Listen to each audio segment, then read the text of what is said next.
So నేనేమంటా ఉన్నా ఇప్పుడున్న పరిస్థితుల్లో సో మార్పు కోసం మనందరం భాగస్వాములు, తెలంగాణ రాష్ట్ర ప్రజలందరూ ఏకతాటి పైకి వస్తే రాష్ట్రంలో మార్పు వచ్చినది. ఇప్పుడున్న పరిస్థితులలో ఏ అంశం పైన మనం బలమైన పోరాటం చేయాల్సిన అవసరం ఉన్నది?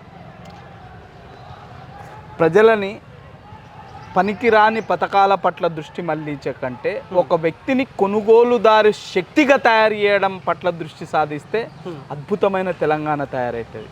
ఏ రాష్ట్రానికి లేని భౌగోళిక పరిస్థితులు, మౌలిక వసతులు ఈ రాష్ట్రానికి ఉన్నాయి. అంత అద్భుతమైన తెలంగాణ ఇది.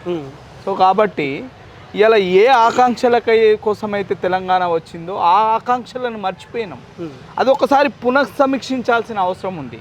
ఇలా మేము తెలంగాణ కోసం కొట్లాడే నాడే మాకు సోయింది, మేము సోయితోటే కొట్లాడినాం. ఇలా నీళ్లు, నిధులు, నియామకాలు అనేవి ఏవి జరగాయి, ఇవేవి ఫలప్రదం కాదు. కానీ ఇంకో అంశం ఆత్మగౌరవ పోరాటం.